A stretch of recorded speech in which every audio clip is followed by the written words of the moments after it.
How should a couple handle NFP when one spouse wants to use it and the other doesn't or disagrees with the just reasons for doing so? That is the question that we are tackling in this episode of Charting Toward Intimacy.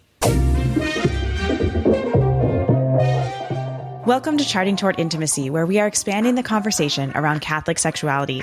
My name is Ellen Holloway, and I am a Catholic speaker and coach who specializes in sex and marital intimacy, and I am the host of this podcast.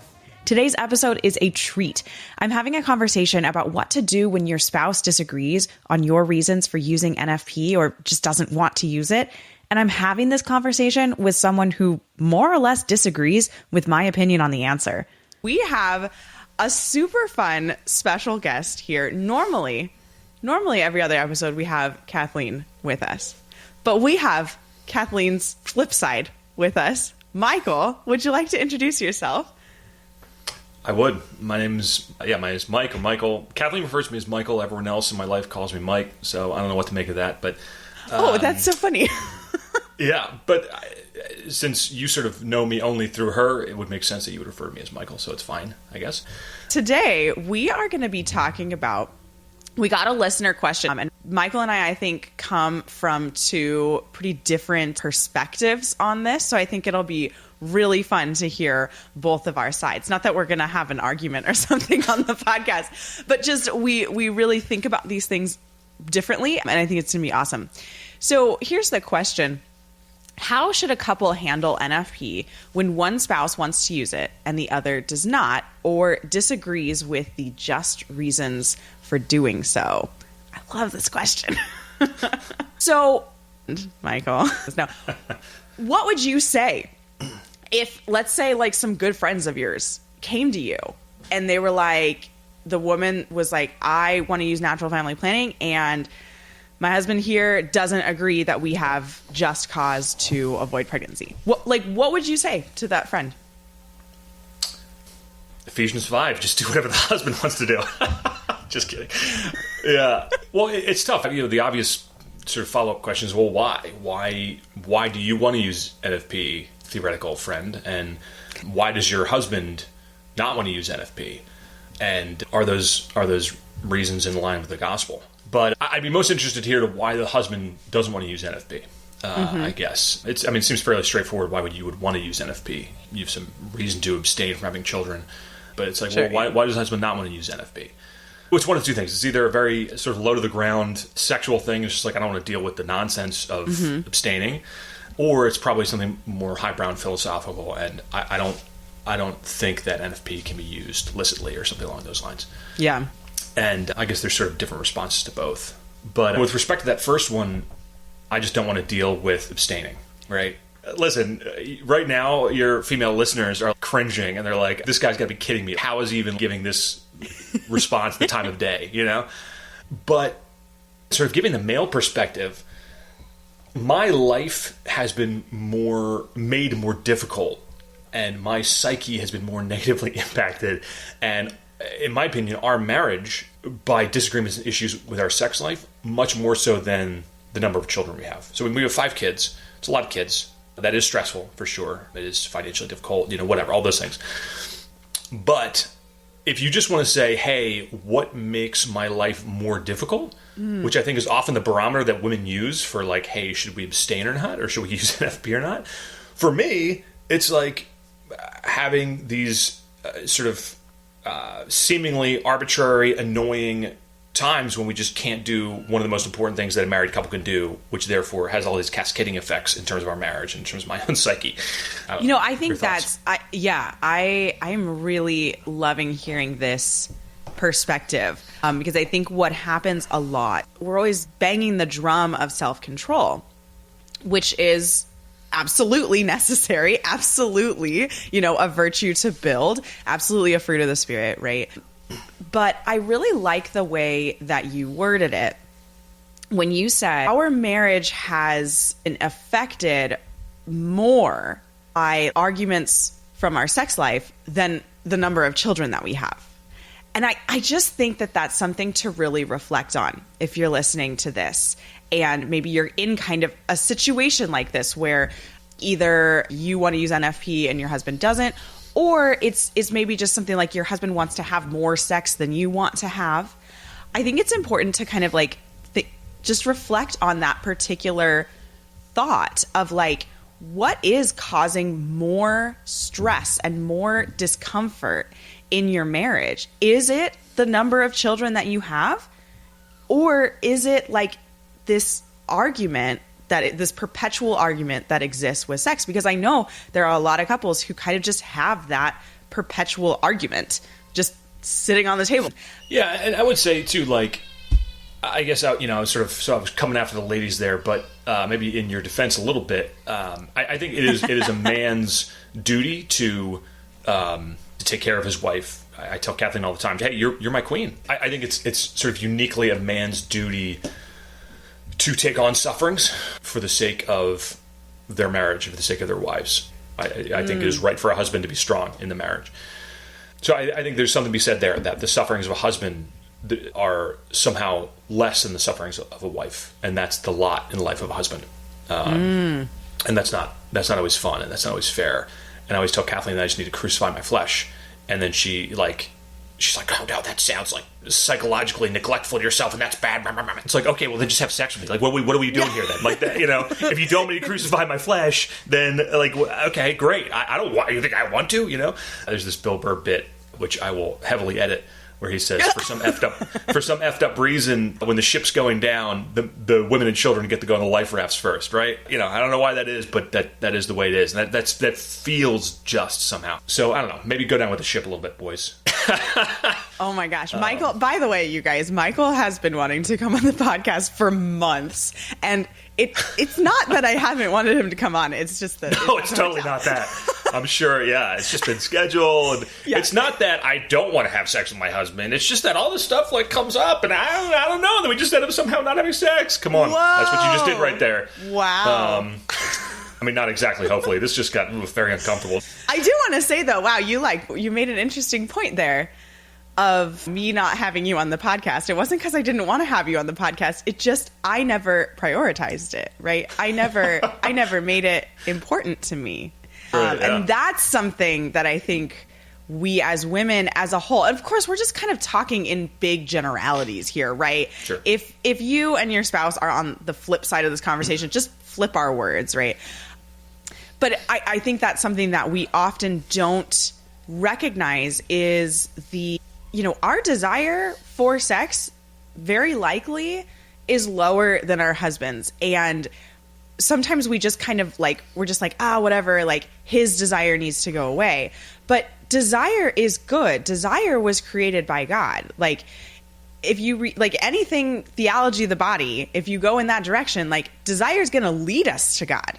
Desire is going to get us to heaven. So we as women should never be like, oh, my husband's desire, it's just too high, and just like shove it into the closet. Absolutely, we need to utilize self-control, temperance, and chastity, of course. But at the same time, like we can't just shove the desires in the closet, because then they're just going to explode in a really nasty way. And actually, oh my gosh, I have a wonderful example to explain this to you all, because my household is frozen right now, as in the movie. That is all we want to watch. That is the only book that we want to read at bedtime and nap time. So Elsa has this power, right? She has this power that she uses as a kid, and it's fun and it's beautiful. And then she makes a mistake. She makes a mistake like every human makes a mistake.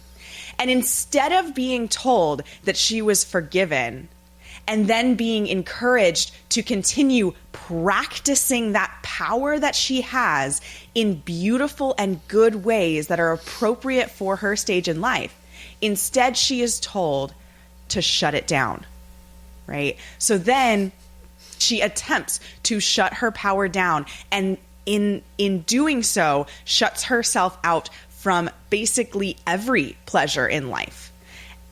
And then, as she continues to shut her power down, it comes out in an ugly way. It explodes out of her, and she hurts people, right? This is the same thing with sexual desire. If we just try to shut it out and we say, conceal, don't feel, right? Don't let them know.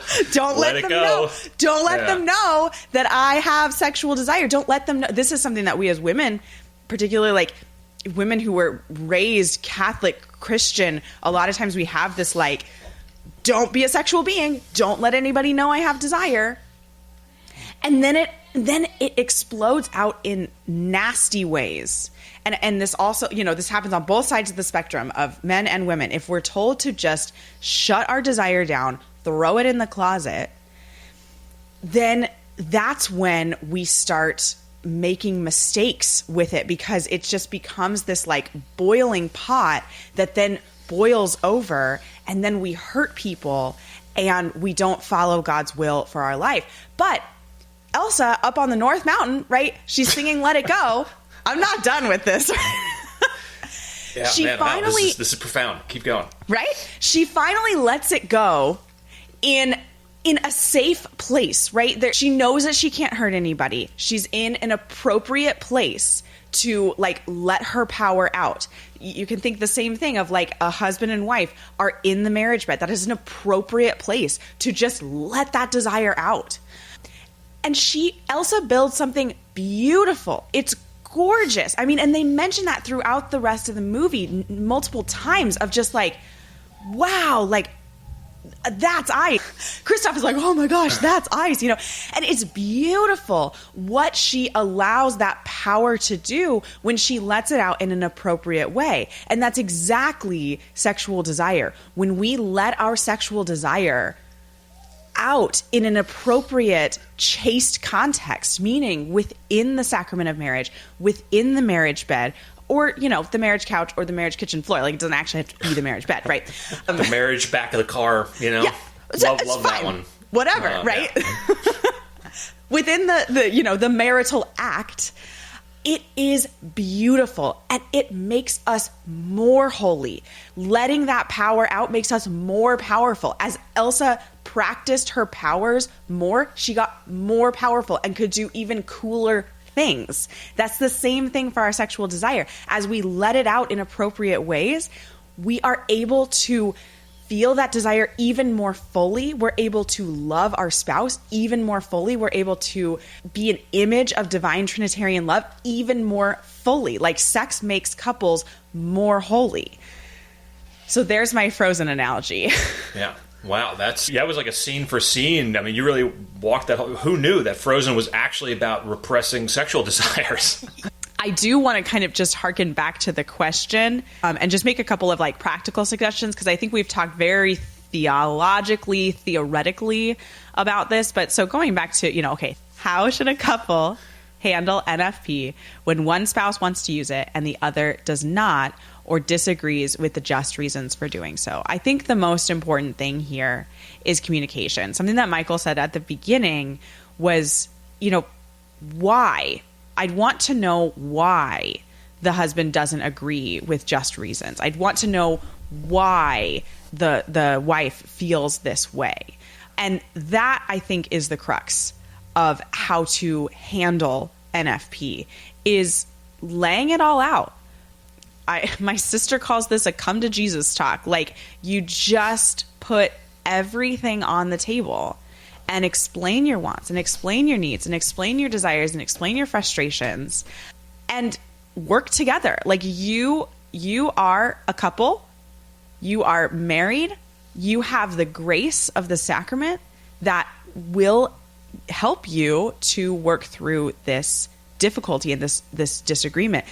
But you've got to lay out all of the cards. And if you're having trouble, really coming together and laying out all of those cards, couples counseling might be a fantastic choice to kind of give that safe space to really let all of those thoughts and desires and things out on the table. I'd recommend a Catholic counselor if you can, because this is such a Catholic topic that a lot of counselors are kind of like may not have the best advice. They're like, just for you, just go masturbate. What's the problem? What's the problem here? I don't Yeah. understand.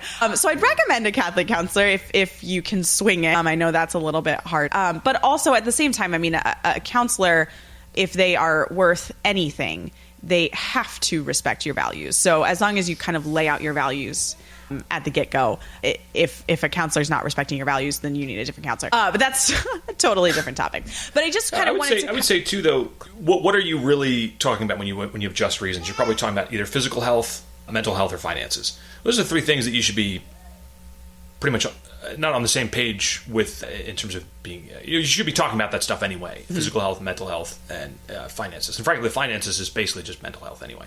I mean, it's rarely the case that like another kid will like mean that you can no longer afford food in his family and you'll all die. Typically, it's no, our finances will be more strained than they are now, and that's going to cause sort of undue amounts of emotional distress or whatever.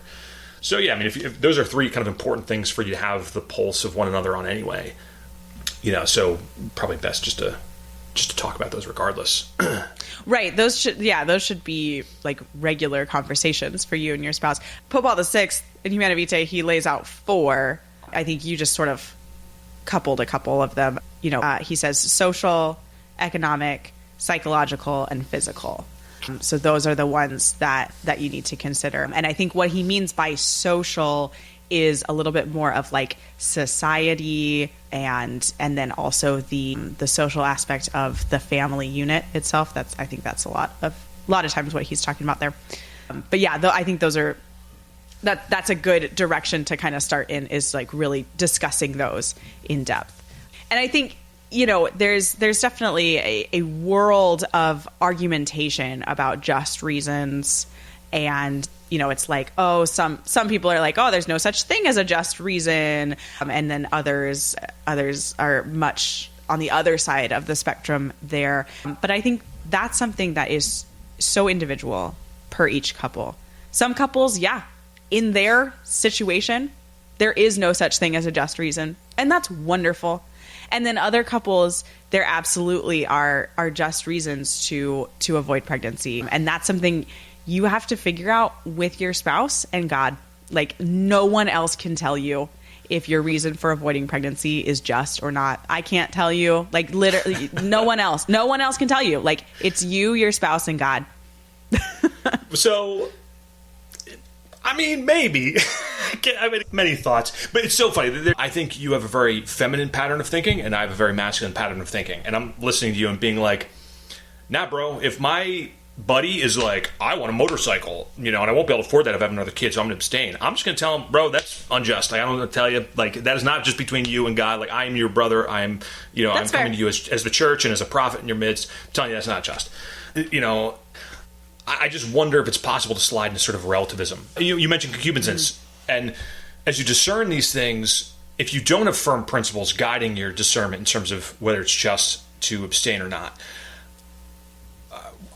because I'm a crappy human being, will always default to what's going to give me the most pleasure, what's going to be easiest, whatever, because I have concupiscence, right? And I wonder, if that danger exists here too. So I think you have to. If you're like, oh, I'm just too stressed out to have another kid. I'm Byzantine. We have in the Divine Liturgy at one point, which is like the Orthodox liturgy. Long story, whatever. Maybe Kathleen's mentioned it before, maybe not. At one point in the Divine Liturgy, it says that we need courage before the fearsome judgment seat of Christ. And it's like, man, like, I'm there at the fearsome judgment seat of Christ. There's some martyr like in front of me in line, and Jesus is like, yeah, come on in. There you go. Now I'm up next, and I'm like, listen, I was just too stressed to listen to the gospel. He's going to be like, the martyr's going to like turn around and give me the side eye, be like, So I think there's a sense in which what you said is true, that there is individual discernment required. But I think it's also the case that we are going to tend toward those things which stress us out less, which give us more money, which maybe give us more sexual pleasure. Maybe it's just like, I don't care how many kids we have because I just want to get laid all the time. So the opposite can be true here too. Right, absolutely. But I think in that discernment, you're not honestly discerning if you don't acknowledge that your concupiscence is driving you towards what do I want versus what is permissible or something along those lines. So, that's where I think those kind of some of those external principles are helpful, because then it doesn't just become, well, this is just between me and my husband and God, because God's easy to not listen to. I do it all the time. Super easy not to listen to that guy. He's even easier to not listen to than me, I'm sure Kathleen would say. So anyway, I don't want to get too far afield, but I think it is important to think like, that there are some kind of hard and fast rules. There are some principles that you need to apply, and you need to be serious about your discernment and not just sort of like, oh my gosh, like I could not handle another kid right now. And it's like, well, what does that mean? Like, could you? Yeah. I don't know. There's like, in like the steppes of Russia in like the 18th century, there was like these peasants, like 15 kids under one gross little thatched roof hut, and they made it to heaven. Maybe, I don't know. Yeah, and I think what you're getting at is, and this is great because we're recording this just a little bit before Halloween. And right now we see a ton of Memento Mori stuff, and people are always like, around Halloween, Catholics get all Memento Mori. And it always kind of frustrates me because I'm like, this is not a Halloween thing. Memento Mori is not a Halloween thing. Memento Mori is literally every decision that I make. I need to remember that I am going to die, and I am going to have to bring this to judgment in front of Jesus. So and that's exactly what you were just talking about, of like, I'm in line behind the martyr. And the martyr is like, all right, hey, Jesus, what's up? I care about you, right? I know you. I know you, right? And then we walk up, and it's like, Jesus is like, so tell me what's going on. It's like, yeah, man, I had too much anxiety.